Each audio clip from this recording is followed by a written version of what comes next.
চাঁদ এবং কিয়া সঙ্গে বোধহয় অনিকেশ ছিলেন, আর শ্যামল গঙ্গোপাধ্যায় চাটা খাওয়াচ্ছিলেন। তখন তিনি অমৃত পত্রিকার সম্পাদক। তখন তারা লঘু চালে নানা রকম কথা বলছিলেন। তাদের দেখে আমি চলে আসি, কিন্তু সেই আলোচনায় আমার কোনো অন্তর্ভুক্তির প্রশ্ন ছিল না, তখন আমার বয়স অনেক কম।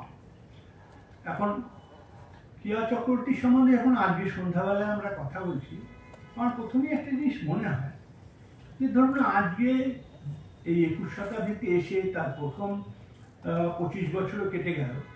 এখন বাংলাদেশে নারীবাদ, নারীকে সম্মুখবর্তী করা ইত্যাদি বিষয়ে অনেক রকম লেখালেখি কথাবার্তা সব হয়, কিন্তু যাকে নিয়ে সবচেয়ে কম কথা হয় তার নাম কিয়া চক্রবর্তী। তাকে একটা নিয়ে আমার মনে হয় চেষ্টাকৃত একটা বিস্তৃতি পরায়ণতা আছে, এটা চেষ্টাকৃত। কারণ অন্য যাদের কথা বারে বারেই বলা হয়, যারা চলে গেছেন, যেমন ধরুন মল্লিকা সেনগুপ্ত বা অন্য কিছু, তাদের কথা অনেকবার বলা হয় না। সাধারণত কবিতা সিংহের কথা, যিনি এসব বিষয়ে প্রথম ছিলেন রেডিওতে, যিনি কর্মস্থলে এবং কর্মস্থলের বাইরে এরকম কথা শুনতেন। তখন তো মেয়েদের অনেক রকম অসুবিধা ছিল, যেমন মেয়ে ছেলের লেখা আর কত দূরে গেলে, এই কবিতা সিংহের পাশে দাঁড়িয়ে কোনো বিখ্যাত ব্যক্তি বলেছেন এবং তাকে চুপ করে থাকতে হয়েছে, এরকম ঘটনা হয়েছে। কবিতা সিংহের লেখা নিয়ে যতটা কথা বলা উচিত ছিল আজকে, ততটা বলা হয় না। বললে সম্ভবত কিছু অসুবিধা হবে, কারণ পরের যারা লিখছেন তাদের দেখতে পারেন আগেই অনেকগুলো জিনিস হয়ে গেছে। যেমন 1862 সালে মাইকেল মধুসূদন দত্ত যখন বীরাঙ্গনা কাব্য লেখেন, সেটা কেন ঈশ্বরচন্দ্র বিদ্যাসাগরকে উৎসর্গিত, সেটা তো দশরথের প্রতি কেকয়ীর পত্র বা সময়ের প্রতি তারার পত্র দেখলেই বোঝা যায়। তো কিন্তু আমরা সেগুলো মনে করতে চাই না, এবং যে কারণে মধুসূদনকে ধরুন মনে রাখি, তার কারণ হচ্ছে মধুসূদনের রোমাঞ্চকর জীবন আমাদের জীবনে খুব কার্যকরী। আমরা যারা মধ্যবিত্ত নিরাপত্তার মধ্যে থাকি, ওরকম মদ খায় লোকটা, ওরকম নারী সঙ্গ করে, ওরকম বেপরোয়া, ওরকম 1300 টাকা বাড়ি ভাড়া দিয়ে প্রিন্সেস হোটেলে থাকে, এসবগুলোকে আমাদের খুব কার্যকরী মনে হয়। তো কিয়া চক্রবর্তীর ব্যাপারেও তাই। কিয়া চক্রবর্তী যে সময় তার নিজস্ব বিদ্রোহ, সেটাকে থিয়েটারের মধ্যে, সিনেমার মধ্যে হয়তো কম, কারণ সিনেমাটা একটা বড় বিনিয়োগের ব্যাপার, থিয়েটারের মধ্যে করতে চেয়েছিলেন এবং ভাবতে চেয়েছিলেন নানা রকম কথা, সেটার জন্য সমাজ তখন প্রস্তুত ছিল না। এখন খানিকটা প্রস্তুত, যদি কিয়ার মতন করে ভাবতে চান না। এক্ষুনি অদ্রিজা আমাদের যা বললেন, তাতে কিয়া নাটমঞ্চকে ব্যবসার একটা উপকরণ বলে ভাবতে চাননি, জীবনযাত্রার উপকরণ বলে ভাবতে চেয়েছেন। কিন্তু আমাদের অনেকেরই অপছন্দ হতে পারে। আমরা তো সিনেমা থিয়েটারকে এখন মোটামুটি পেশা হিসেবে গ্রহণ করি, এবং তাতে 1000, 2000, 5000 টাকা টিকিট হয়। আমাদের বাড়িতে একদিন এসি বন্ধ হলে আমাদের ঘুম বিপর্যস্ত হয়। ঢেঁড়স সেদ্ধ আর ভাত খাওয়া তো দূরের কথা, আমরা অন্য জীবনে চলে গেছি। কারণ নিন্দে করার জন্য বা কারোর প্রশংসা করার জন্য এটা আমি বলছি না, আমরা অন্য জীবনে চলে গেছি। সেই জীবন থেকে কিয়াকে দেখা কঠিন। এখন আমার মনে হয় যে এই আসলে না, স্কটিশ চার্চ কলেজে একটা দুর্ভাগ্য আছে। এত কলেজটা ভালো, সেদিন গিয়েছিলাম, গিয়ে দেখলাম ওরা উৎসাহ করে দুটো মার্কশিট দেখালেন, একটা সুভাষ বসুর, একটা বিবেকানন্দটা খুব উজ্জ্বল মার্কশিট না, সাধারণ বি পাস। সুভাষ বসু কিন্তু উল্লেখযোগ্য, আমি খেয়াল করিনি, মানে কোনো জীবনীতে খেয়াল করিনি যে উনি বিএতে সেকেন্ড হয়েছিলেন কলকাতা বিশ্ববিদ্যালয়ে, ফিলোসফি অনার্স। ওটা বেশ খেয়াল করার মতো মার্কশিট। তো যাই হোক, এখনই সুভাষ বসু আর নরেন্দ্রনাথ দত্ত, এই দুজনকে নিয়ে তো স্কটিশ চার্চ কলেজ চলবে না। স্কটিশ চার্চ কলেজে দেখুন নাটকের সঙ্গে একটা কীরকম বিয়োগা, মানে হিন্দিতে যেটা শোকান্তিকা বলে, বাংলায় বলা যেতে পারে, তা আছে। এই স্কটিশ চার্চ কলেজ থেকেই ইংরেজির অধ্যাপনা ছেড়ে শিশির কুমার ভাদুরী ভারতীয় থিয়েটারে বদল আনতে চেয়েছিলেন, সেটা আপনি জানেন। শেষ মুহূর্তে তাকে নিয়েও অনেক উপন্যাস, অনেক গল্প, অনেক গুজব হয়, এবং তার পরিণতিটাও খুব, যাকে বলে আমরা হ্যাপি এন্ডিং, তা নয়। তিনি যে ন্যাশনাল থিয়েটারের কথা ভেবেছিলেন, জীবনের শেষে যে তাকে পরাভূত দেবতা মনে হয়েছিল, সেসব তো একই কথা। এবং ঘটনাক্রমে তিনি নাটকে চলে এসেছিলেন বিদ্যাসাগর কলেজ থেকে, তখন মেট্রোপলিটন কলেজ। এবং তিনি যখন এসেছিলেন কলকাতার সামাজিক মহলে বিপুল আলোড়ন হয় যে একজন ইংরেজি সাহিত্যের অধ্যাপক নাটকের মতন একটা জায়গায় যাবেন, যাওয়া যায়? আসলে নাটমঞ্চ এবং কোনো রূপোপজীবনীর ঘর তখন সমাজে একই স্তরে বিবেচিত হতো। তাতে শিশির কুমার ভাদুড়ী একজন বারেন্দ্র ব্রাহ্মণ ইংরেজি অধ্যাপক এবং সত্যি একজন মেধাবী ছাত্র, তার সহপাঠী তো সুনীতি কুমার চট্টোপাধ্যায়, এবং সহপাঠী বলে না, সুনীতি কুমার চট্টোপাধ্যায় সত্যিই লিখেছেন যে ভাগ্যে শিশির পড়তো না, শিশির পড়লে আমাদের কপাল খারাপ হতো, তার কারণ আমরা ওর কাছে ছাত্র হিসেবে দাঁড়াতে পারতাম। এবং তার নানা রকম বিবরণ সুনীতি কুমারের আছে, তাদের বোঝা যায় যে শিশির কুমার ভাদুড়ী কী ধরনের ছাত্র ছিলেন ইত্যাদি। কারণ শিশির কুমার ভাদুড়ী যখন সর্বস্ব ছেড়ে প্রায় কেয়ারি মতন যে আমি নাটক করবো এবং আর কিছু করবো না, চলে এলেন এবং রবীন্দ্রনাথ যাকে তোয়াজ করেন, রীতিমতো তোয়াজ করেন, আপনি ভাবুন, সেই ভদ্রলোক ব্যর্থ হচ্ছেন, ক্রমাগত ব্যর্থ হচ্ছেন। তিনিও সিনেমায় এসেছেন, কিন্তু অনতিকালের মধ্যেই বুঝতে পারেন যে চলচ্চিত্র তার নয়। যেমন জলসাঘরে তিনি প্রস্তাব পেয়ে সত্যজিৎ রায়কে জানিয়েছিলেন যে কিন্তু এতে আমার কি করার আছে, সিনেমা আমাদের জন্য নয়, আপনি আর কাউকে দেখুন। তখনই ছবি বিশ্বাসের কথা, ছবি বিশ্বাস আসেন। এটা শিশির ভাদুড়ী জানতেন যে নাটকের লোক হিসেবে তার পক্ষে সিনেমার সঙ্গে মানিয়ে নেওয়া কঠিন হবে। তিনি আগে করেছেন, কিন্তু তখন তিনি বুঝেছেন নিজের ব্যর্থতা। নাটকের অনেক লোকই সিনেমায় ব্যর্থ হয়েছেন, কারণ সেটা নিয়ে আমরা একটু কথা বলবো। সেটাই কথা, এই শম্ভু যখন এত বড় অভিনেতা, এত বড় নাট্য পরিচালক, কিন্তু তিনি চলচ্চিত্রে শোচনীয় ফলাফল করেছেন। এই জন্য না যে তিনি খারাপ অভিনেতা, তিনি মাধ্যমটাকে বুঝতেন না। দুটো মাধ্যম আলাদা আলাদা, তাহলে শুধু অভিনয় করে গেলে তো হবে না, বুঝতে হবে। এখন কেয়াও, তিনি স্কটিশ চার্চ কলেজের অধ্যাপিকা ছিলেন ইংরেজি, তিনিও এটা ছেড়েই আসেন এবং তারও ওই শোকান্তিকা। এটা দেখবেন এই নিয়ে বাংলা সমাজে এত নানা বিষয়ে উত্তেজিত হয়। আজকাল তো রবীন্দ্রনাথের সঙ্গে তার ভাতৃবধূর সম্পর্ক নিয়ে সবচেয়ে বেশি উত্তেজিত হচ্ছে, জীবনানন্দের সঙ্গে তার খুড়তুতো বোনের সম্পর্ক নিয়েও উত্তেজিত হচ্ছে। যেন এদের মূল কাজ খুড়তুতো বোন এবং ভাতৃবধূর সঙ্গে সম্পর্ক তৈরি করা, কবিতা বা অন্যান্য কোনো কাজই ছিল না তাদের লেখার। তেমনি কিয়া চক্রবর্তীকে নিয়ে উত্তেজিত হওয়ার আমাদের প্রচুর কারণ আছে, তার ইঙ্গিত অদ্রিজা দিয়েছেন, কিন্তু তা সত্ত্বেও বাংলা সমাজ তার নিয়ে উত্তেজিত হয় না। এটা বুঝতে হবে, এটাও সামাজিক একটা রাজনীতি। এটা কিন্তু প্রচুর বিক্রি, মানে আমাদের ভাষায় খায়, যদি এখন করা যায়, প্রচুর খাবে। এখন দেখবেন ওই কিয়া চক্রবর্তীর বই বাজারে পড়তে পারবে না, কয়েক হাজার বিক্রি হয়ে যায়। কিছু ইচ্ছা পাওয়া যায় কিনা, কিছু কিছু পাওয়া যায় কিনা, এই জন্য। তো তা সত্ত্বেও কিয়া চক্রবর্তীর সঙ্গে একটা নীরবতা। নীরবতা কেন? এই এতক্ষণ আমি অদ্রিজার কথা শুনে যা বুঝছিলাম, সে হচ্ছে আমার সঙ্গে হয়তো কোনো পরিচয় ছিল না, যেভাবে লোকে অভিনয় দেখে সেভাবে আমি দেখেছি। আন্তিগণের ছবিটা দেখে আমি বুঝেছি যে উনি, সেটা সম্পূর্ণ ওনার কৃতিত্ব না, কিন্তু জরুরি অবস্থার মধ্যে আন্তিগণে করা। আজকে যেমন অদ্রিজারা আমাকে অনেক বিধিনিষেধের কথা বললো সরকারের পক্ষ থেকে, ক্রমশই নাটক করা কঠিন হয়ে যাচ্ছে। জরুরি অবস্থার মধ্যে আন্তিগণে একটা অন্যরকম স্বর ছিল, তারা রাজনৈতিক দোতনা ছিল। হয়তো কেন্দ্রীয় সরকারের কর্তারা বাংলা বুঝতেন না বা আন্তিগণে পড়েননি, ইংরেজিতেও সুলভ, তো সরকারি কর্তারা অত কিছু পড়েন না, এটা একটা সৌভাগ্য। তার ফলে ফাঁক ফোকর দিয়ে মাঝে মাঝে আন্তিগণে বা এইসব বেরিয়ে যায়। এখন উনি আন্তিগণে পড়েছিলেন এবং সেই অভিনয় আমার মনে হয় যথেষ্টই তখনকার তরুণ প্রজন্মের কাছে উদ্দীপক। এইবার যেটা বলা, যে এই যে সিনেমা এবং থিয়েটার, এতে এই প্রসঙ্গে কথা বলতে গেলে একটা জিনিস খুব মনে হয় যে ধরুন ঋত্বিক ঘটক, তিনি আবার একজন লোক, তিনি থিয়েটার এবং সিনেমা দুই করেছেন, তার একটা মুদ্রাদোষ ছিল বলা ফেটফুল কোইন্সিডেন্স। হ্যাঁ, তো সেটা বাংলা আমি অন্যরকমভাবে বলি, ওর সিনেমা প্রসঙ্গে ফেটফুল না, অলৌকিক সমাপতন।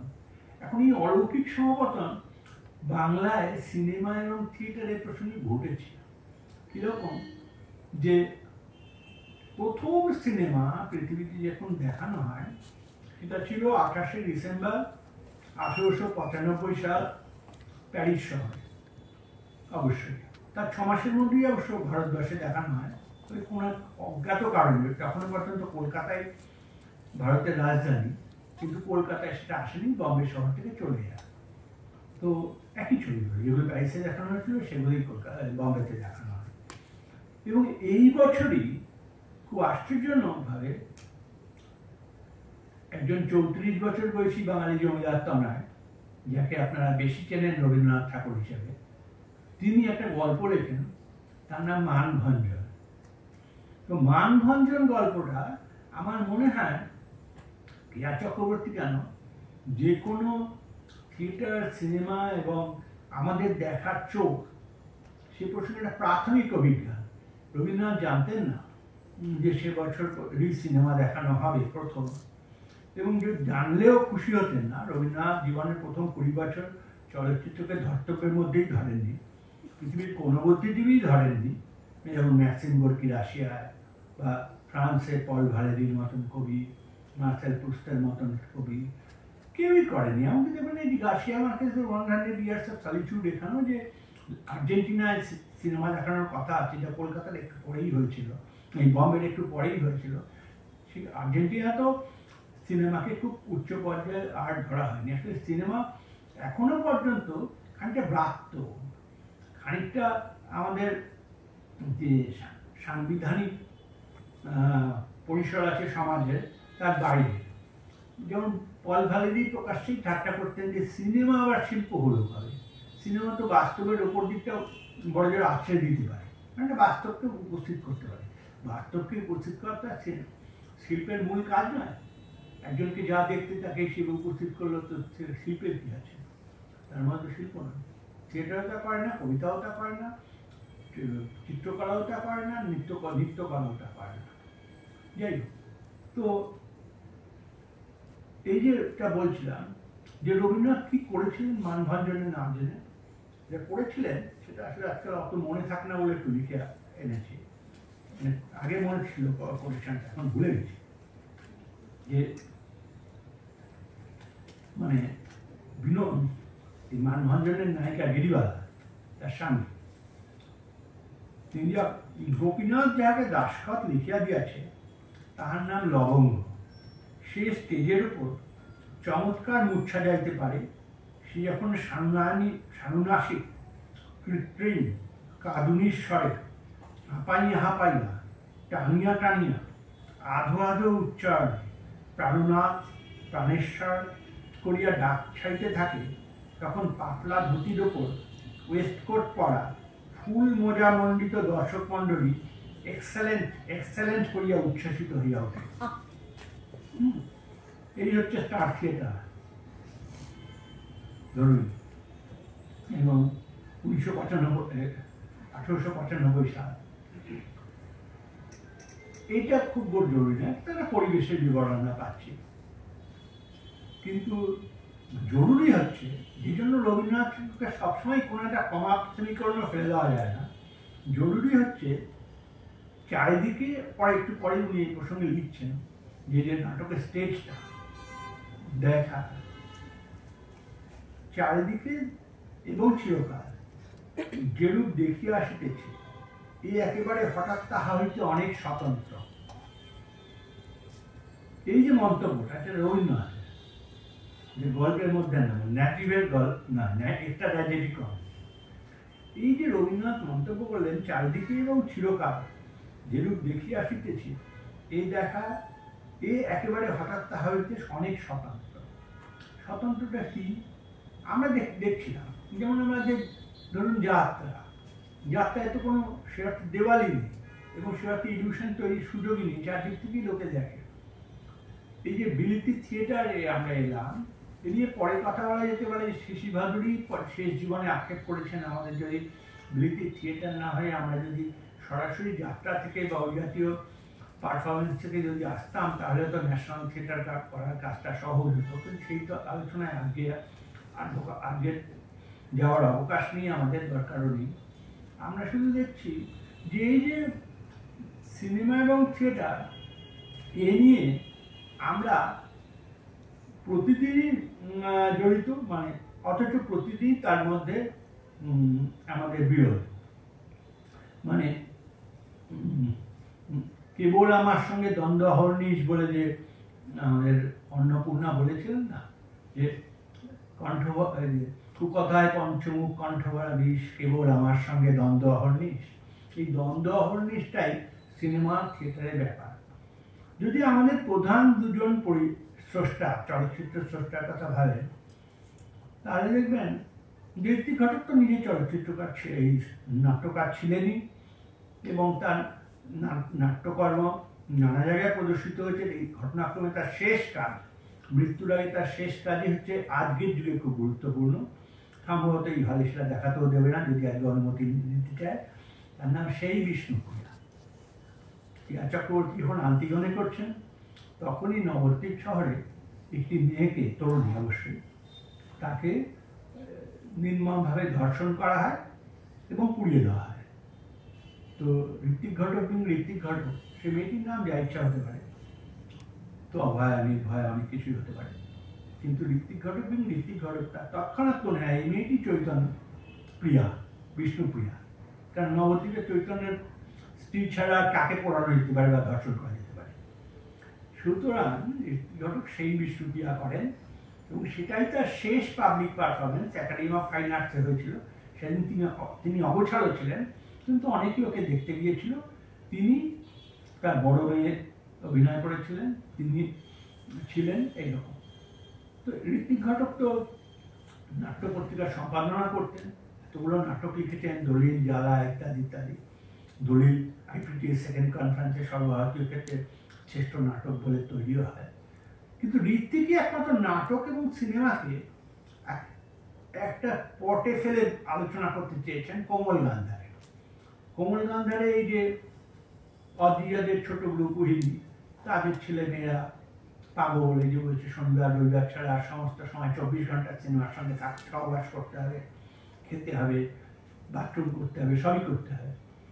ঠিক এরকম যারা করেছিল কোমল গান্ধারে, তাদের সমস্যাটা কি এবং তারা কি বলতে চায়, কি বলতে পারে, কিভাবে বলা উচিত, এবং ভারতীয় সংস্কৃতির সঙ্গে সেই বলাটা কিভাবে জড়িত হতে পারে, তা নিয়ে ঋত্বিক যেটা করেছেন, যেটা থিয়েটার তত্ত্ব। ছবিটা ব্যর্থ হয়, ঋত্বিকের যে কোনো ছবির মতনই দর্শকের কাছে স্বীকৃতি পেতে একমাত্র মেঘে ডাকা তারা পেয়েছিল, আর তো কোনো ছবি পায়নি। এটাও ব্যর্থ হয়, এটা সবচেয়ে বেশি ব্যর্থ হয়। তো এই আর ধরুন সিনেমার থিয়েটারের তত্ত্ব নিয়ে আলোচনা করছিলেন সত্যজিৎ রায় 1965 সালে নায়ক ছবিতে, যেখানে উত্তম কুমার কে পাড়ায় শঙ্করদা বলছেন যে নাটকের মতন জিনিস সিনেমা করতে, সিনেমায় তোমার জায়গা কোথায়? নাটকে যখন তুই প্রথম পর্দা ওঠে, তুই যখন চোখগুলোর দিকে তাকাচ্ছিস, তোর মনে হয় না এদের অভিভূত করে দেওয়া তোর কাজ এত জীবন্ত? এই যে সত্যজিৎ অনেকক্ষণ বলেন। এবং উত্তম কুমার একটা জায়গায়, উত্তম কুমারকে পূর্ণ যুগের অভিনেতা দুর্গা দাস বলছেন যে তোমরা না মিন মিন করে কথা বলে কেন, জোরে কথা বলবে, লোকে বোঝে যাতে তোমার প্রেজেন্স আছে। এখন এই যে উত্তম কুমার, যিনি একই সঙ্গে শ্যামলী নাটকের অভিনয় করেছিলেন 74.5 করার সময় সাবিত্রীর সঙ্গে পাবলিক স্টেজে করতেন এবং সিনেমা করতেন, উত্তম কুমার তাকে বোঝাচ্ছেন তফা, এটা অনেক সময় বোঝা যায় না, সৌম্যমিত্র বুঝতে পারতেন না যে থিয়েটারে যেমন কণ্ঠস্বরের মডুলেশন এবং ইত্যাদি অনেক জরুরি এবং সেগুলো করতেই হয়, কারণ শেষ আসনে যিনি বসে আছেন আর প্রথম আসনে যিনি বসে আছেন তাকে কনভিন্স করা, প্লাস মানুষের দৃষ্টিশক্তির তো সীমাবদ্ধতা আছে, ফলে চোখের কুঞ্চন, নাকের ভঙ্গি এসব যদি নাও যায়, সেগুলোকে কণ্ঠস্বরের মাধ্যমে সেই শূন্যস্থান পূর্ণ করতে হয় বলে কণ্ঠস্বরের যে ভূমিকা নাটকে থাকতে হবেই বাধ্যতামূলক, সেইটি সিনেমায় না হলেও হয়, কেন সিনেমায় সাউন্ড রেকর্ডিং মেশিনে খুব ফিস করে কথা বললেও সেটা একইভাবে প্রথম শো এবং শেষ শোতে যাবে। এটা উত্তম কুমার বুঝলেন, তার নাটকের অভিনয় এবং তার সিনেমার অভিনয় সম্পূর্ণ আলাদা। অন্তত নায়কটা উত্তম কুমারের আত্মজীবনী বলেই, অর্থাৎ উত্তম কুমারের সঙ্গে পরামর্শ করেই এই জিনিসগুলো করা হচ্ছে। সত্যি উত্তম কুমার এগুলো করতেন। যেমন রিচার্ড বার্টনের, যে উনি যে নাইট শোতে গিয়ে রিচার্ড বার্টনের ছবি দেখতেন, তার মূল কারণ তখন সেরা ভয়েস আর্টিস্ট হলিউডের রিচার্ড বার্টন। ফলে রিচার্ড বার্টন কী করে কণ্ঠ নিয়ে স্বর নিয়ন্ত্রণ করেন সেটা উত্তম কুমার ওখানে বসে দেখতেন। সিনেমা দেখার থেকেও জরুরি ছিল স্বর। উত্তম কুমার তো গলার স্বর নিয়ে খুব চিন্তিত ছিল, ভালো গাইতে পারতেন, প্লেব্যাক করার সময় অনেক সময় করতেন, প্র্যাকটিস করে নিতেন হেমন্ত মুখার্জি বা মান্না দেখে লিপ দেওয়ার সময়। আর এই যে সত্যজিৎ রায় এবং ঋত্বিক ঘটক নাটক এবং সিনেমার তফাৎ নিয়ে ভেবেছেন, বাকি চলচ্চিত্রকাররা কেউ ভাবেননি, এবং ভাবলেই যে আপনি সফল হবেন তা না। যেমন কেউ বলেন না, কিন্তু দেখুন একটা জায়গায় সত্যজিৎ রায় জীবনে বিপর্যস্ত হয়েছেন, হেরে গেছেন শুধু বলছি না, বিপর্যস্ত। সেটা হচ্ছে এনিমি অফ দি পিপল হ্যান্ডি কিপসনের যখন সঙ্গমিত্র করেন, তখন সেটা এত উচ্চাঙ্গের আর্ট হয়েছিল দশচক্র, যে তার সঙ্গে যদি আপনি গণশত্রুর তুলনা করেন, গণশত্রু সে ধর্তব্যের মধ্যেই ধর করে না। আমার পক্ষে অত্যন্ত উদ্ধত্ত হবে বলা, কিন্তু সত্য তা মহাকাল তো সত্যিটাকে ক্ষমা করবে না, যে গণশত্রুটা আসলে উনি বুঝতে পারেননি, হয় ওনার শরীর খারাপের জন্য, নয় উনি থিয়েটারের ফর্মটাকে বুঝতে পারেননি। ফলে সৌম্যমিত্রের দশচক্র এবং সত্যজিৎ রায়ের গণশত্রু দেখলেই আপনি বুঝবেন যে নাটকের গতি প্রকৃতি বা নাটকের স্রোত কীভাবে বয়। সৌম্যমিত্র সে সত্যি জানতেন, সত্যজিৎ রায় কোনো কারণে ব্যর্থ হয়েছেন। এটা আমাদের দেশে বলার নিয়ম না, কেউ বলে না, কিন্তু এটা সত্যি। এখন আমরা যে কথাটা বলছিলাম, যে ধরুন নাটক আর সিনেমার মধ্যে কোন জায়গাটা মূল ব্যাপার। নাটক আর সিনেমা নিয়ে কিন্তু খুব, যেমন আমার বাবার অনেকদিন আগে জন্ম, মারাই গেছে 1987 সালে, এবং যথেষ্ট বেশি বয়সে, আমি তার শেষ বয়সের সন্তান। তো আমার বাবারা বলতেন ওই প্লেটা কেমন হয়েছে, সেই প্লেটা কেমন হয়েছে। যে প্লে বলা, সিনেমাকে ধরা হতো স্টেজ প্লে। যেমন আমাদের নাটকে সবসময় নাভিশ্বাস, 1900 সাল নাগাদ যখন নাভিশ্বাস তুলেছিল, রয়্যাল থিয়েটার কোম্পানি এবং অমরেন্দ্রলাল মিত্র প্রথম সিনেমা ব্যবহার করেন, এবং যখন হিরালাল সেন বাংলা সিনেমার এবং ভারতীয় সিনেমার প্রথম পথিক, তিনি যখন ক্ষীরপ্রসাদ বিদ্যাবিনোদের আলিবাবা বা বঙ্কিমচন্দ্রের কৃষ্ণকান্তের উইলের একটা অংশ ভ্রম রোহিণী, এসবগুলোকে যখন চিত্রায়িত করেন, তখন ওটাকেই সিনেমা বলা হতো। এবং বহুদিন পর্যন্ত বাঙালিদের ধারণা ছিল যে সিনেমা মানে হচ্ছে নাটকের ছবি তোলা। যেমন আজকে যদি কেউ এখানে আমাদের থিয়েটারটা একটু পরেই হবে, তাকে ছবি তোলেন, সেটা একটা ভিডিও রেকর্ডিং হতে পারে, কিন্তু সেটা সিনেমা নয়। কিন্তু আমাদের দেশের অধিকাংশ লোকের ধারণাটা সিনেমা, এবং সেই ধারণা খুব অযৌক্তিক না। কারণ আদি সিনেমার সঙ্গে নাটকের খুব তফাৎ নেই। আদি সিনেমায় নাটক নিয়ন্ত্রণ ছিল না, পুরোটাই সম্মুখবর্তিতা, ফোরগ্রাউন্ডিং। এবং যেমন থিয়েটারে আপনাকে অনেক সময় দর্শকের দিকে তাকিয়ে কথা বলতে হয়, এবং আপনাকে একটা বিশেষ রূপে প্রেজেন্ট থাকতে হয়। কারণ সিনেমায় আপনি, থিয়েটারে আপনি হাজার চেষ্টা করলেও আপনার পেছন দিকটা তো লোকে দেখতে পায় না, যদি আপনি অঙ্গভঙ্গি চেঞ্জ বদলান। কিন্তু সিনেমায় যেমন, সিনেমায় তো যখন মাধুরী দীক্ষিত নাচেন 1, 2, 3, তখন আপনি মাধুরী দীক্ষিত দেখছেন, সেই দেখা তো কখনো থিয়েটারের তৃপ্তি মিত্রের দেখার সঙ্গে এক হতে পারে না। তখন তৃপ্তি মিত্রকে আপনি একটা ফিক্সড জায়গা থেকে দেখছেন, মুভ করলে সেগুলো ফিক্সড জায়গা। কিন্তু 67টা ক্যামেরা খেয়াল করছে মাধুরী দীক্ষিত নাচছেন, 67টা অন্তত চোখ, সেই চোখের থেকে এডিট করে আমরা নাচটা দাঁড় করাচ্ছি। ফলে দীপিকা পাড়ুকোনকে একজন দেখছেন না, নানা জায়গা থেকে। এই বাস্তবতাটা চিত্রকলা অতিক্রম করার চেষ্টা করেছিল। যেমন পাবলো পিকাসো গিয়ে একবার, এই গত শতাব্দীর একেবারে প্রথম যুগে লুভার মিউজিয়াম হঠাৎ গিয়ে দেখেন যেগুলো নেপোলিয়ান লুট করে এনেছিলেন, সেই লুট করার সম্পত্তির মধ্যে হঠাৎ আপনি নোট দেখেন, নগ্নিকা তরুণী, নগ্ন তরুণী, তাকে দেখে উনি অবাক হয়ে যান। পিকাসো বলেই অবাক হন, আমরা অবাক হই না। হচ্ছে যে মেয়েটি না একটা দিক আঁকা হয়েছে সামনে, একটা চোখ, নাকের একদিক, ঠোঁটের একদিক এরম হয়ে যাচ্ছে সে, আর একটা দিক পেছনে জুড়ে দেওয়া হয়েছে। খুব অস্বাভাবিক। এই কিন্তু পিকাসো বোঝেন যে এই যে কৃষ্ণাঙ্গ শিল্পী তিনি যেটা করেছেন, তিনি আসলে সাহেব শিল্পীদের থেকে বেশি দেখতে পান। একজন লোক মানে তো তার সামনেটা শুধু না, একজন লোক মানে তার পেছনটা, একজন লোক মানে তার পাশটাও, সমস্ত দৃষ্টিগুলো পলিফনিক যেমন আমরা বলি। তুমি এই যে নানা দিক থেকে যে ভিজুয়ালটা আনা যায়, এই ছবি যখন একটু সফিস্টিকেটেড হয়ে যখন 1960 সালে আমরা দেখাতে পারছি না, কিন্তু এগুলো খুব বিখ্যাত। এগুলো এক্ষুনি আপনার হাতের অ্যান্ড্রয়েড ফোনে করলেও দেখতে পাবেন। দেমোয়াজেল দা ভিগনোম 1907 সালের ছবি, 5 জন বার্সেলোনা নোট এর উপর বিখ্যাত, মানে পার্সপেক্টিভ সিস্টেমটা ভেঙে দেওয়া হলো।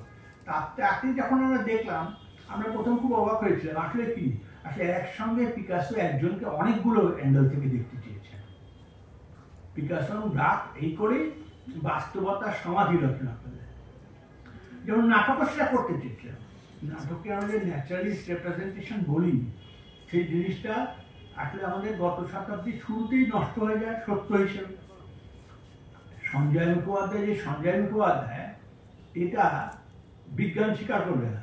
আপনি আমাকে বলতে পারেন যে আপনি যে বই আছে একটা মোটামুটি বেটে 5.5 ফুট লোক, ইত্যাদি ইত্যাদি ইত্যাদি ইত্যাদি, ফিজিক্যাল যে বর্ণনাটা।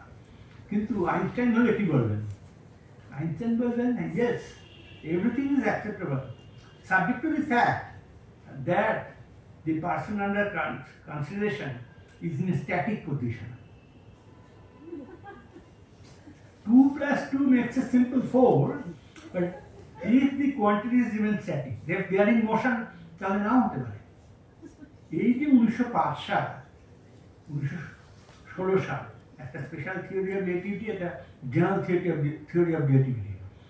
এই যে আপনার রাইমানিয়ান জিওমেট্রি, মানে 4 মাত্রার জ্যামিতি হলো, আমরা ত্রিমাত্রিক জিওমেট্রি দেখতাম, তার বদলে নন লিনিয়ার এর হলো। এই যে বিজ্ঞানের আবির্ভাব, যেমন আগে আমরা বলতাম, এখনো কেউ কেউ বলে যে বিজ্ঞানের কোষ্ঠী পাথরে যাচাই করলো। কোষ্ঠী পাথর কোথায় আর 20th সেঞ্চুরি থেকে আমরা জানি না, ওরা মনুমেন্টে আছে না কোথায় আছে। তার কারণ যখন আপেক্ষিকতাবাদের পরে অনিশ্চয়তা হলো, যেমন আমরা বলতে পারি, এগুলো বলছি এই কারণে নাটকের উপর প্রভাব পড়েছিল সবকটা আর্টের উপরে। যে ধরুন এই জিনিসটা এইখানে, যখন আমি বলছি এই হাই স্পিড পার্টিকেলগুলো, ইলেকট্রন, প্রোটন, নিউট্রন এত জোরে মুভ করছে, আমি যখন বলছি যে এখানে অঙ্কের মাধ্যমে বলছি, দেখতে পাই না, তবে বলছি তো অঙ্ক করে যেখানে আছে, যখন আমি বলছি তখন স্পিডে ওটা অন্যত্র চলে গেছে। এই যে অনিশ্চয়তার তত্ত্ব এলো, whole world of quantum mechanics develop করে গেল। তার ফলে হলো কি, নাটক তো বসে থাকতে পারে না, প্রথম চিত্রকলায় প্রভাব পড়ে, পাবলো পিকাসো, ব্রাক ইত্যাদিরা। তারপরে কবিতা তো টি.এস. এলিয়ট যে ওয়েস্টল্যান্ডের মতো একটা কবিতা লিখলেন, ওয়েস্টল্যান্ড পড়লে একটা কবিতা না এসে বোঝা যায় না, তাতে এত জ্ঞানের পুঞ্জীভূত বিস্ফোরণ। তো এরকম কবিতা আমরা আগে পড়িনি। যেমন নাটক, বেটল বেস্টের Drums in the Night, expressionism দিয়ে শুরু হয়েছিল, কিন্তু বেতল বেস্ট যেভাবে নাটককে ভেঙে দিলেন, তুমি বাস্তব বলছো, বাস্তবটাকে কোশ্চেন করার অধিকার বাস্তব, কোনটা বাস্তব তুমি ধরতেই পারবে না। বা আরেকজন, তা এই অধিজা, তার নাম জানে, আপনারাও জানবেন, যা জেনে গেছেন হয়তো, পাতন্না আর্ত, যিনি বললেন যে মনোজগৎকে আবিষ্কার করা কিছু কঠিন না, ওটা বহুদিন ধরে নাটক চেষ্টা করছে এবং পারছে, কিন্তু আসল দরকার সেন্সেস, আমাদের ইন্দ্রিয়গুলো যেভাবে সারা দেয়, সেটা কীভাবে নাটকে আনবো, সেটা কোয়েলটি তৈরি হলো। এই যে তৈরিগুলো হচ্ছিল বাস্তব অতিরিক্ত জায়গা থেকে, সেগুলো এই জন্যই যে বিজ্ঞানের বাস্তবের সঙ্গে সেগুলো একটা প্রতিউত্তর দিতে চেয়েছিল। কারণ শিল্প সাহিত্য তো কোনো সত্যের প্রতি চোখ বুঝে থাকে না, যেমন সিনেমাও চাইছিল। সিনেমাও যে এই যে এন্টায়ার পরাবাস্তববাদ, সুরিয়ালিজম, বাস্তব ওপরে যে বাস্তব, এই যে জিনিসগুলো তৈরি হচ্ছিল, সবই এক ধরনের অন্যরকম চেষ্টা, এবং সিনেমাও অন্যদিকে চলে গেল। আমরা যা বলছিলাম যে নাটক আর সিনেমার পার্থক্যটা তাহলে কোথায় রইল? যদি খুব গোদা বাংলায় বলেন, যে এক কথা বলুন, যেমন ইন্টারভিউ করে লোকেরা বলে না, তাতেই বড় ছোট একটাই হলো বেসিক তফাৎ আজও আছে, সেটা হলো ইন ড্রামা, নাটকে আমরা সমস্ত জিনিসটার সূচনা মানুষকে নিয়ে, আমাদের ক্যারেক্টার, আনলেস কীভাবে ক্যারেক্টার, তাহলে আপনার কিছুতেই জিনিসটা যেতে পারবে না। আর সিনেমায় আপনি জিনিসটা স্টার্ট করে দেখার থেকে, এবং ক্যারেক্টারে অনেক পড়ে যায়, এমনকি ক্যারেক্টার নাও যেতে পারে। যেমন আমি একটা উদাহরণ দিলাম যেটা আপনার মনে পড়বে, ধরুন মেঘেরা পাতারা, ঋত্বিক ঘটকের সবচেয়ে জনপ্রিয় হিট ছবি, তার যে সবচেয়ে জনপ্রিয় জায়গা, যা দেখে না দেখে লোকে বলে দাদা আমি বাঁচতে চাই। এই ডায়লগটা নেই, দাদা আমি বাঁচতে চেয়েছিলাম আছে, কিন্তু ওটা করে নিয়েছে বাঙালি, দাদা আমি বাঁচতে চাই।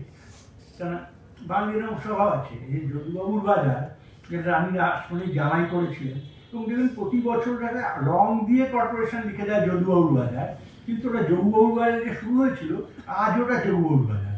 যদুবাবুর বাজার বলে ওই বাজারেও বোঝে না, তারা বলে যদুবাবুর বাজার। এরকম জিনিস আমরা বলছিলাম। সেখানে আপনি দেখবেন যে অনিল চ্যাটার্জি যে নিতাকে দেখছে, ভাই শঙ্কর যে নিতাকে দেখছে, এন্টায়ার স্ক্রিনটা ফাঁকা, রাইট সাইডের কর্নারে ভেরি স্মল প্রেজেন্স অফ নিতা। এটা সিনেমায় সম্ভব। সিনেমার সময় এন্টি স্পেস তৈরি করা হয়, যেমন জাপানে এই যে ওজু, ইয়াসুদ্রি ওজু বা কেনজি মিজোগুচি। আমাদের ঋত্বিক ঘটক নিজে অনেকটাই অযান্ত্রিক থেকে বিরাট এন্টি স্পেস তৈরি করেছেন, যেটা ওকে বুঝতে অনেক সময় যে বলছে না দুর্বোধ্য। এই যে আমাদের সমালোচকরা জীবদ্দশায় ওকে দুর্বোধ্য বলতেন, একটা মস্ত কারণ এইরকম জিনিস, যে his frames are not crowded always. Anti space এত বেশি নিসর্গ। নাটকে সিনেমায় গল্পটা হয় নিসর্গ থেকে, আর নাটকে হয় চরিত্র থেকে। এই যে জায়গাটা, এরকম অনেক জায়গা আছে যেগুলো খুব ইম্পর্টেন্ট এবং যেগুলো আমাদের ভেবে দেখা উচিত। যেমন ধরুন এই ইংমার বার্গম্যান নাটকের, আমাদের দেশে নাটক এবং সিনেমায় যুগপৎ সাফল্য খুব কম। উৎপল দত্ত অভিনেতা হিসেবে এক ধরনের অভিনয় সফল হয়েছেন নাটকের সিনেমায়, কিন্তু সিনেমা পরিচালক হিসেবে অত্যন্ত ব্যর্থ।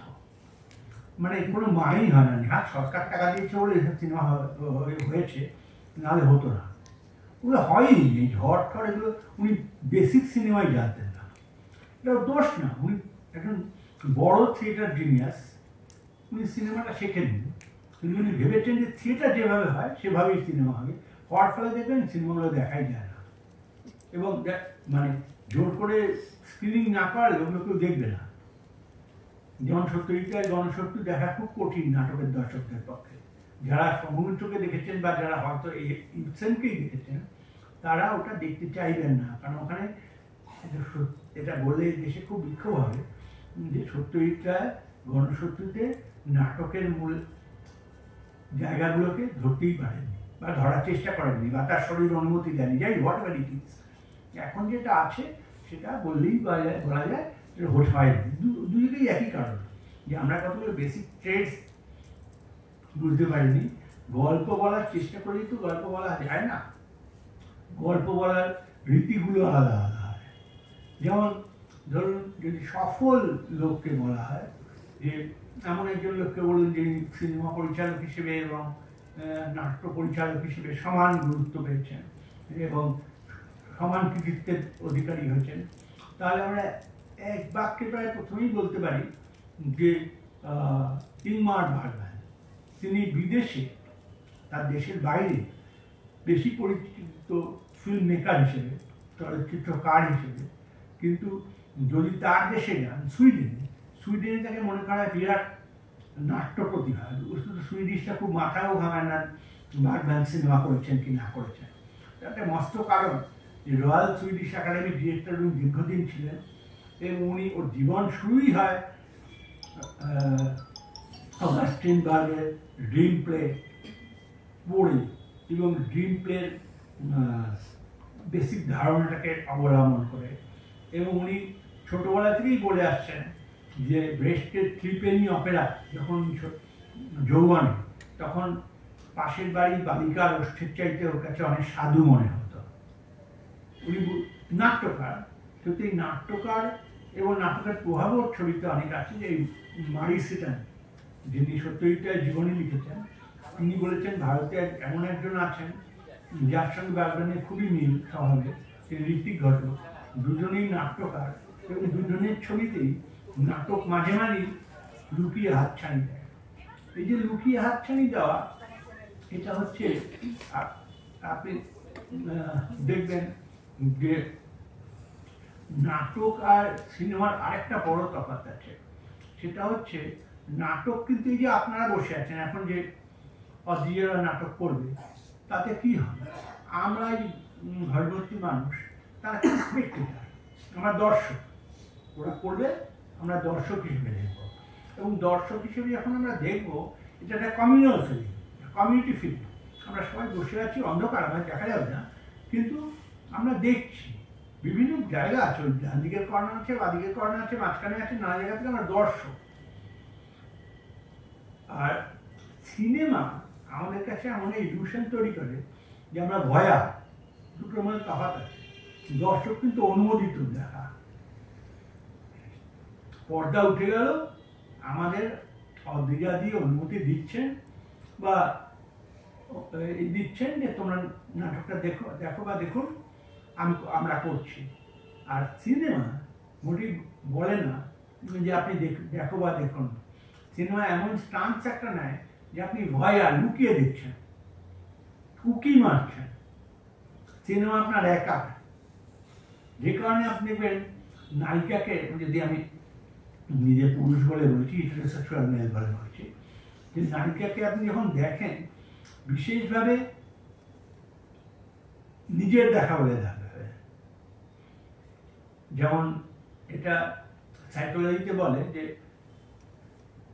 থিয়েটারে যখন আপনি ধরুন একজন সুন্দরী নারীকে দেখছেন একজন পুরুষের সঙ্গে, তখন আপনি কিন্তু ইন্ডিপেন্ডেন্ট অফ দ্যাট মেল, আমি আমার রেসপেক্টে বলছি, যে আপনি তাকে দেখে উত্তেজিত হতে পারেন এবং একটা প্রতি জেলাসও হয়ে উঠতে পারেন, সাইকোলজিক্যালি স্পিকিং।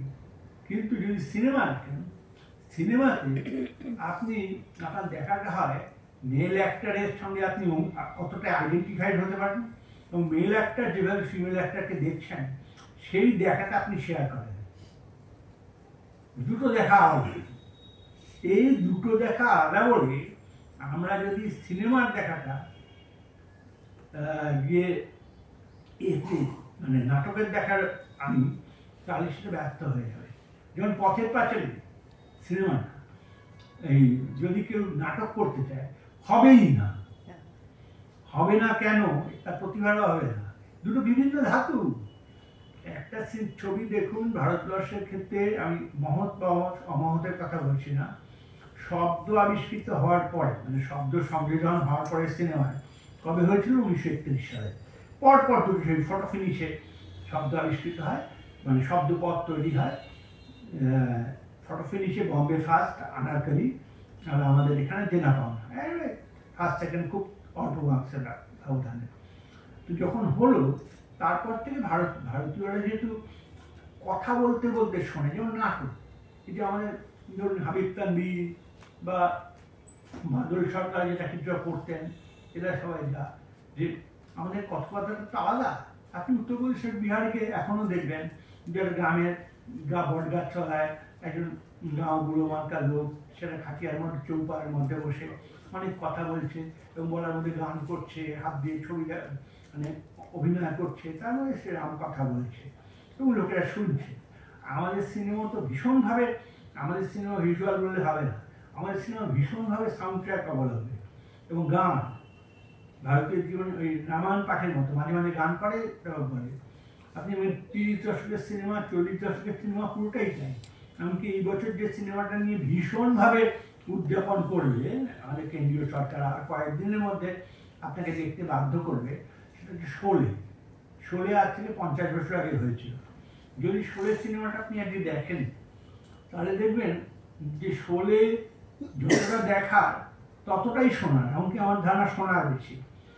আমাদের জেনারেশনের যে বালক বালিকারা আছেন, যারা এখন সকলেই বৃদ্ধা বা বৃদ্ধ, তারা অনেকেই শোলের ডায়ালগটা পুরো বলে দিতে পারে।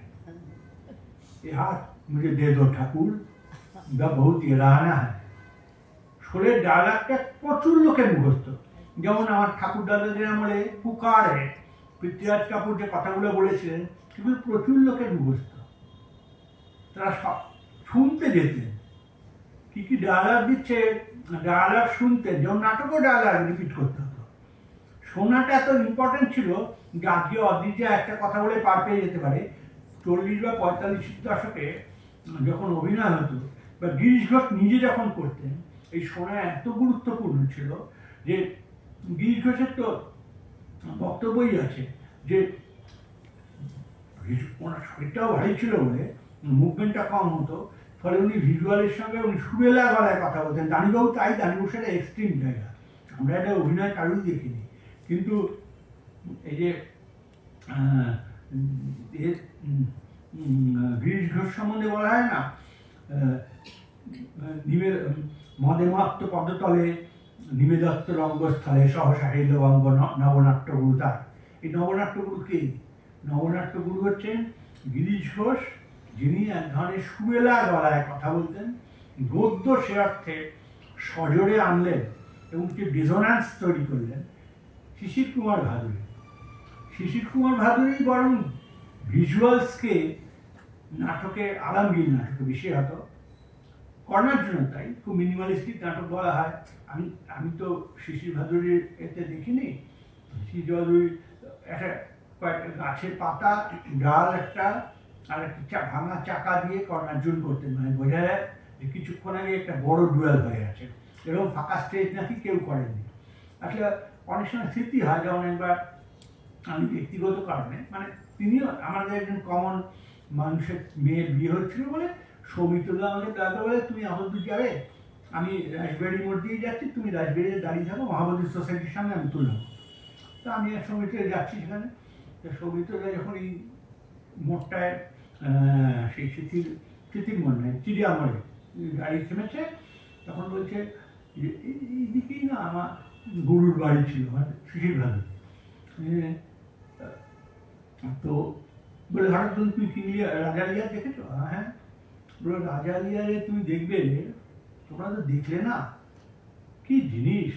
আমি মানিকদাকে দেখাতে নিয়ে গেছিলাম, তখন তো অপুর সংসার তৈরি হয়নি, শেষ অভিনয় আমি করছেন। আমি মানিকদাকে কোন রকমে রাজি করিয়ে নিয়ে গেলাম। তো মানিকদা থেকে, আমি মানিকদার পাশে হয়েছি, আমি তো আগেও দেখেছি চন্দ্রগুপ্ত, তো চাণক্যর ভূমিকায় শিশির ভাদুরী। মানিকদা অদ্ভুত, আমি দেখি কিছুক্ষণ পর থেকে না চোখ দিয়ে দরদর করে জল পড়ছে আর রুমাল চিবিয়ে চিবিয়ে শেষ করে দিচ্ছে। সত্যজিতের মুদ্রা দোষ উত্তীর্ণ হলেই রুমাল চিবোতে শুরু করতে। দেখবেন নায়কেও আছে, উত্তম কুমার একটু সত্যজিৎ অনুকরণ করেছেন, কখন রুমালটা চিবোচ্ছে, সত্যজিৎ মজা পেয়েছিলেন।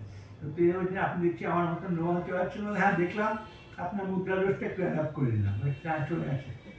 তো সত্যজিৎ অনেক এই লাগটা যে সমিতা বলছেন যে তখন নাটক শেষ হলো, তখন আমি কি, উনি আর গ্রিন রুমে গেলেন না, আমি ওনার সঙ্গে যাচ্ছি, তখন ওই জায়গাটা খোয়া বাঁধান, আমি ট্যাক্সি ধরবো। তো তখন ওই লেফট টেম্পল রোডে থাকেন, ফলে দক্ষিণ কলকাতা ট্যাক্সি আসবে। ফলে আমি মানিকের সঙ্গে যাচ্ছি, তো মানিককে জিজ্ঞেস করলাম, মানিক আপনার কেমন লাগলো?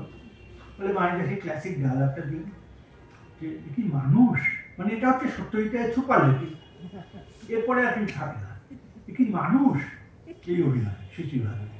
তো হচ্ছে যে সত্যি আমরা এই অভিনয় দেখলাম না।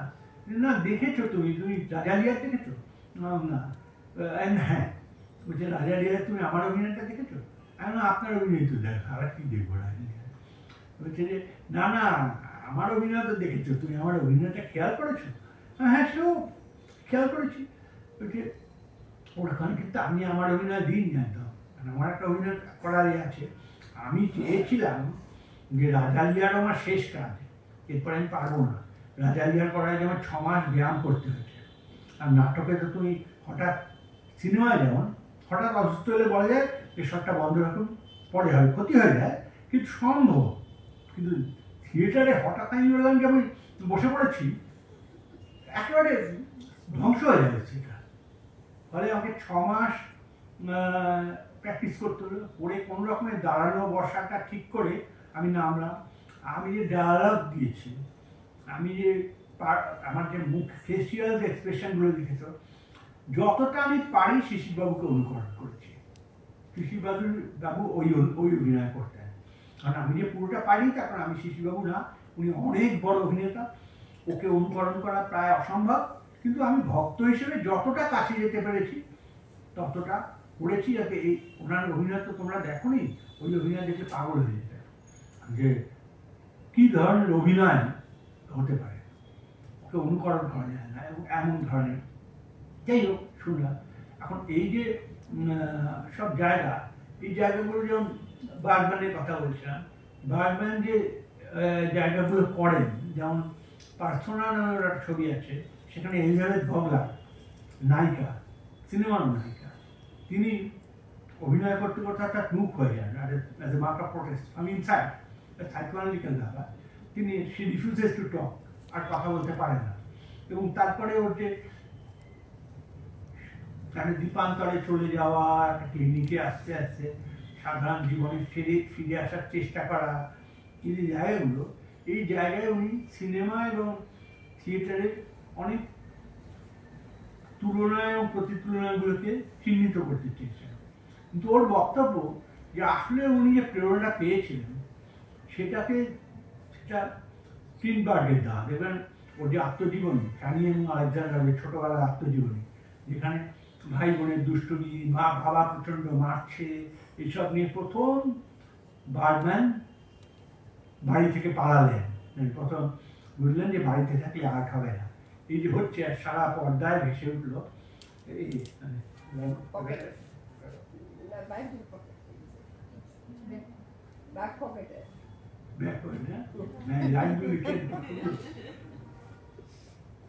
এত আমার মনে আজকাল মনে থাকে, আগে থাকে অনেক slide.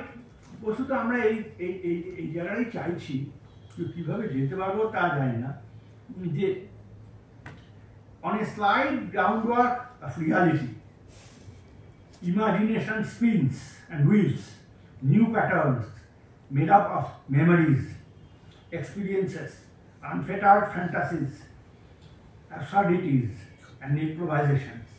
The characters are split, double, and multiply, then evaporate, crystallize, scatter, and converge, but a single consciousness holds sway over them all, that of the dreamer.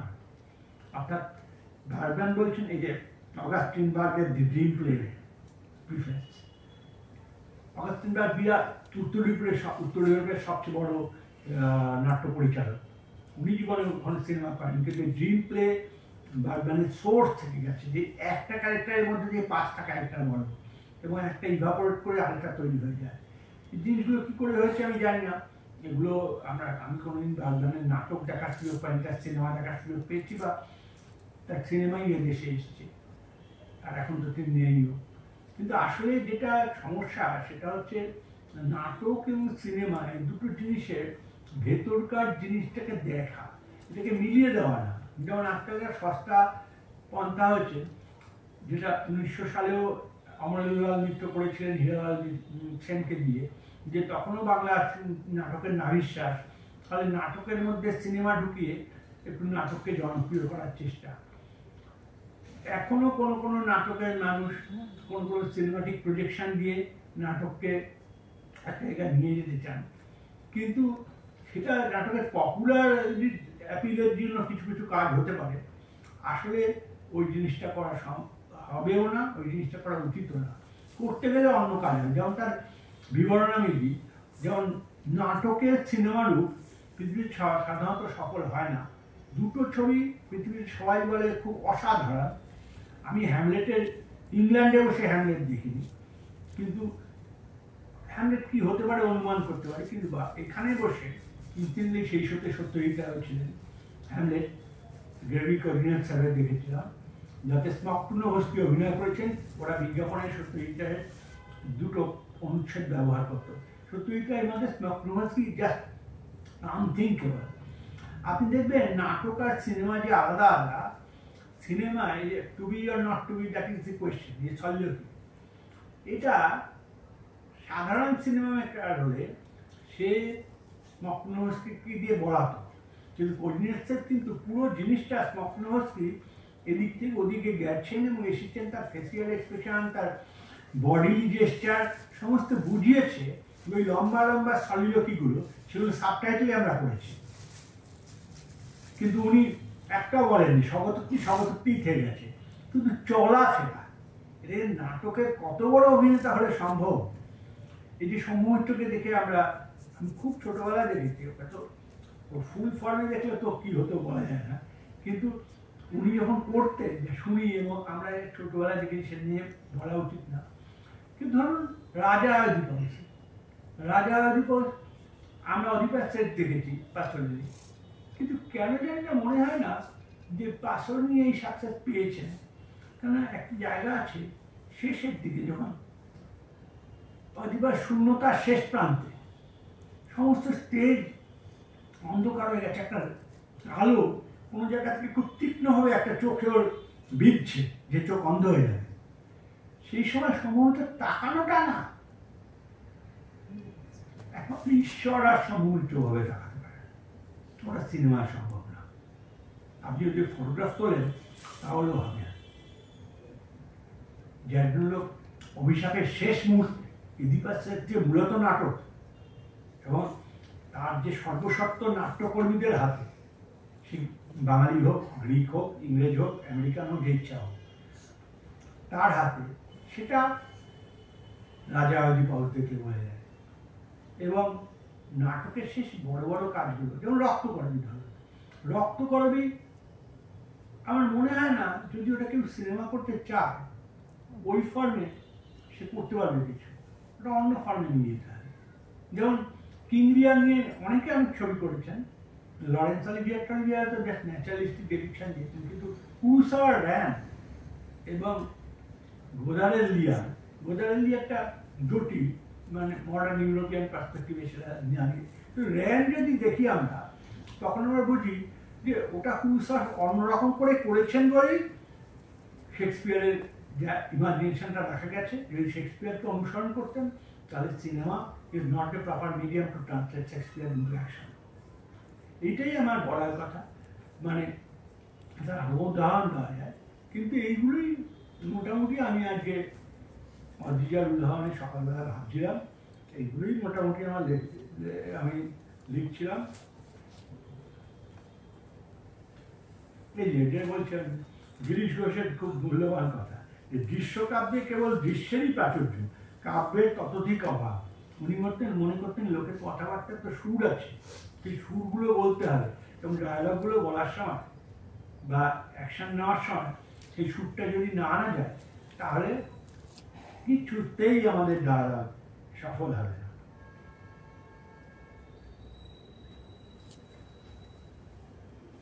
আর কিছু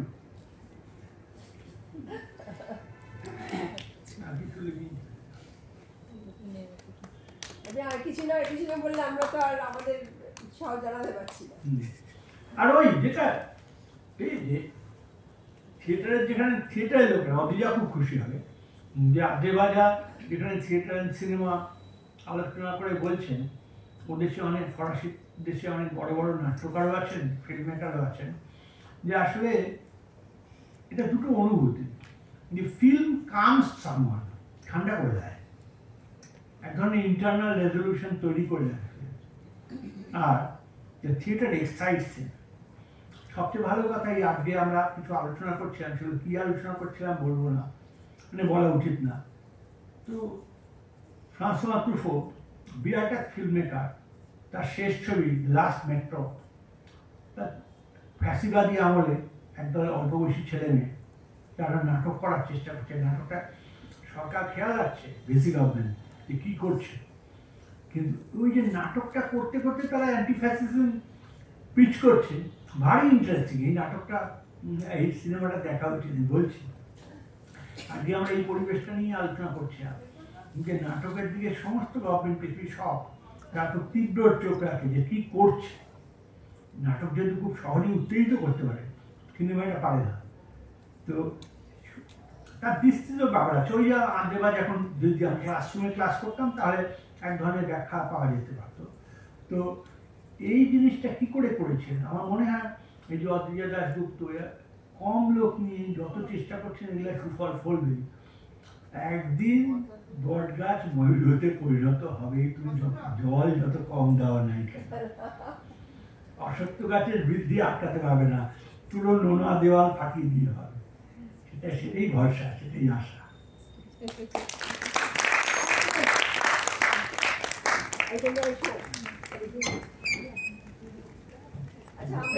দিলাম না, হ্যাঁ, বক্তৃতা দিলেন না, কিন্তু বক্তৃতা আপনি দিতে পারতেন, কারণ ওটার অনুমতি ছিল, বক্তৃতার আর নাটকেরই অনুমতি ছিল। এইসব কথাবার্তা পরে হবে। আমরা এক্ষুনি আমাদের নাটক শুরু করব। জানি এখানে অনেকেই এসেছেন আপনার জন্য, সেটা আমাদের বড় পাওয়া, যে তারা আমাদের নাটক দেখে গেলে আমাদের আরেকটু ভালো লাগবে।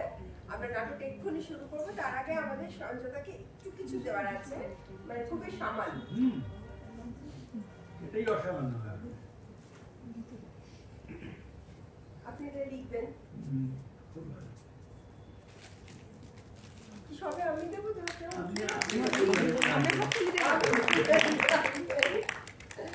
আপনি উত্তরটা পড়বেন।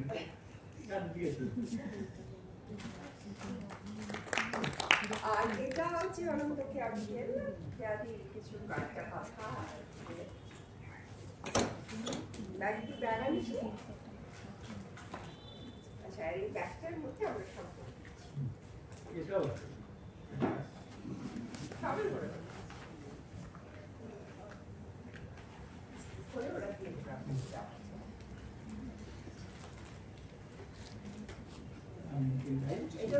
দর্শচক্র নাটকের কথা বলছেন বারবার না। দর্শচক্র সৌম্যমিত্র লাস্ট যখন স্টেজে উঠলেন সেবারে আমরা সারা রাত লাইন